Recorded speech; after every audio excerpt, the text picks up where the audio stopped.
Speak here at a time where, as a country, we are at a very critical time.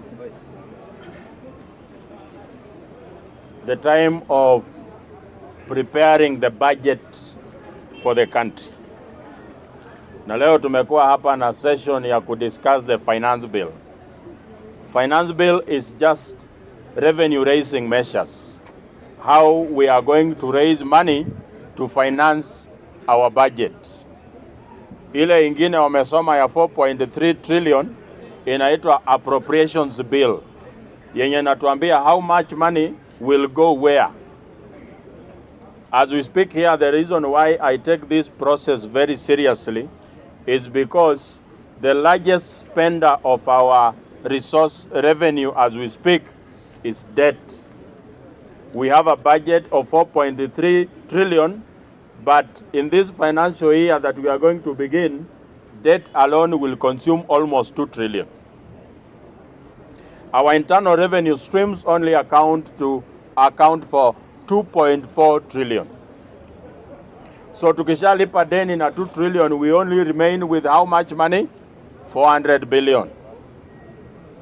Government operations demand 600 billion. Salaries to government employees demand 400 billion. Money that should be taken to counties demand 400 billion. Estimated amount of money that we are going to borrow this year, this coming financial year, is 900 billion, to be very generous, but in real sense, they will borrow almost 1.something trillion. I am talking about these figures at the time when our total public debt is 11. And according to the auditors who did the auditing of debt, they say that out of the 11 trillion, 6.5 is not accounted for. It was not approved by Parliament. It did not come through the consolidated fund. Some phantom fictitious characters took the money, but it is money that you and me are going to pay. So it doesn't matter how much money we are going to raise as a country, but if we do not address the issue of debt, there is no development we are going to witness. Out of the monies I have mentioned, mmesikia mahali nikitaja development? Nowhere. But pesa ambayo inakusanywa inaenda tu kulipa recurrent expenditure peke yake. Recurrent expenditure ni ile pesa yenye lazima utumie. We will spend it this year, next year we will spend it, the next year we will spend it. In this year we are going to pay debt with 2 trillion. Next year we are going to pay 2.2 trillion. The next year we are going to pay 2.4, 2.8, up to 2038. And the government is working hard to tell us ya kwamba tunyamaze, tuvumilie hii shida. Hata wanatuambia wakati wewe una text online kuongelea shida ya Kenya, be very careful. Usiongee mambo ambayo unaweza fanya ushikwe, ufike hizo police station, ugonge ukuta ukufu. They are telling us to be very careful. That block responsibly.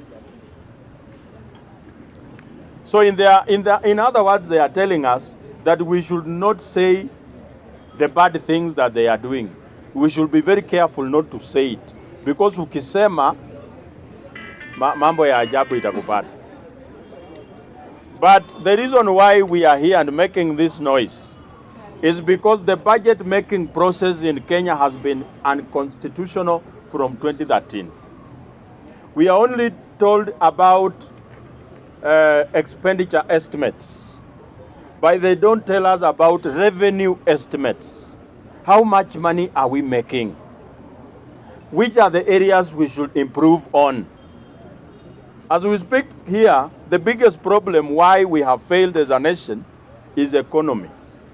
The reason why we have people dealing with mental health issues, people dropping out of school, marriages breaking, girlfriends rejecting their boyfriends, It all comes back to the economy.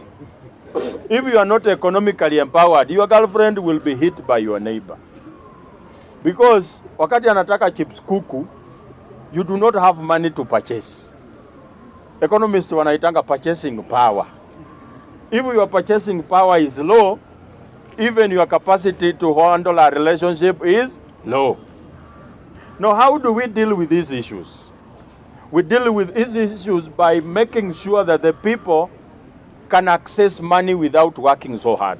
How can we come up with an environment where you can be economically empowered without working hard? Eti unaweza simama pale na njugu ndoo asubuhi saa 2, saa 4 umemaliza. Unakimbia tena kuchukua njugu ingine ndoo. Jioni wakati tunaenda kwa nyumba umebakisha nusu ndoo ya 3. Mtu akikuita kuajiri kazi utakataa. Unajua biashara yoyote ni mzuri kama inaleta pesa. Personally niligundua I am very impatient with the business. Niliwahi fungua biashara ya kuuza nguo, nikakaa kutoka asubuhi mpaka jioni, hakuna hata mtu ameniuliza bei. Nikafunga the following day. Nilienda kukilia hiyo dead stock baadaye at a very throwaway price. Mimi napendanga ile biashara yenye nafanya, hata kama ni 5 shillings, lakini after 2 minutes mtu anakuja kununua, after mtu I enjoy. Lakini umekaa tu ati mimi nifungue biashara ya furniture, siwezi. Ndio niuze kiti moja mara moja kwa mwezi, mimi siwezi. Siwezi hiyo. Wacha nikauzage hizi vitu ndogo ndogo, sweet, vitu kama hizo. But the reason why people are struggling to afford even very basic things is because there is no circulation of money. And let me tell you why there is no circulation of money. The government of Kenya, as we speak, is illegally in the domestic market, borrowing from domestic lenders.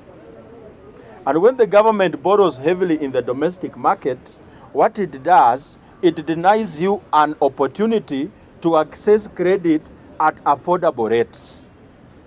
Today, when you go to borrow loan, ukienda banki na kupatia loan at a rate of 20%. Wewe unakataa kuchukua hiyo loan because it will not be affordable for you to pay.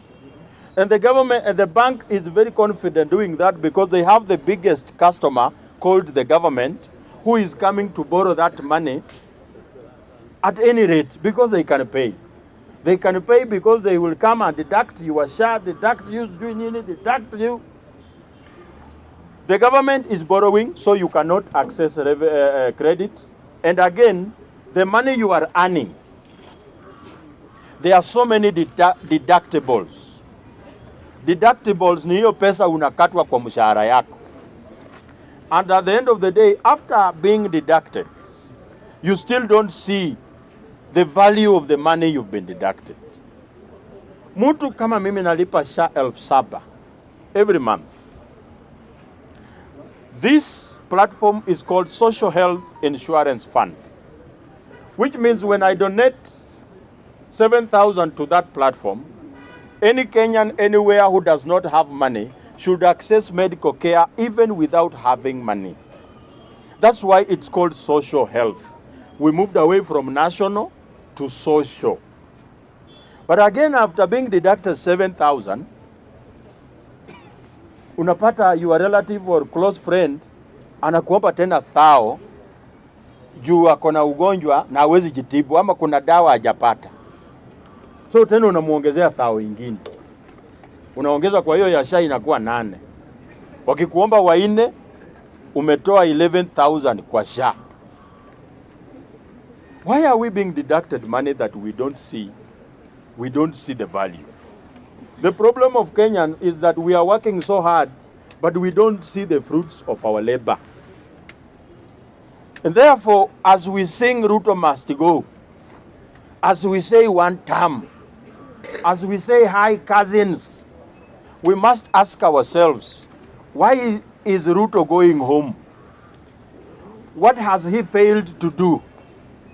And the person who is coming next, what is he coming to do differently? Once you realize this, you will be able to vote in a way that is informed. kwa sababu tukifukuza Ruto aende without really dealing with the issue why we are sending him home, kukiletwa mwingine pia atashindwa. After 2 months tutakuwa tunasema hata huyu pia ni kama Ruto tu, wacha aende. So let us first deal with why are we as the people sending Ruto home. And Ruto has been dictatorial because he has failed to deal with the issue of economy. That's why wakati munaandamana munapigwa. Mzazi akikosa kuafford chakula kwa nyumba, kama wewe ukitoka hapa urudi kwa nyumba na una chochote, unakuanga mkali sana. Mtoto hata akuambia baba, unapiga iko. Kwa sababu ataenda hivi aseme nipe mbao ya ringos. So kabla hajasema mbao ya ringos, unakasirikia hivi basa, ndasiombe. So Ruto is doing the same because he has failed. And so the president that we are going to vote for next must be that one that actually deals with the real problem.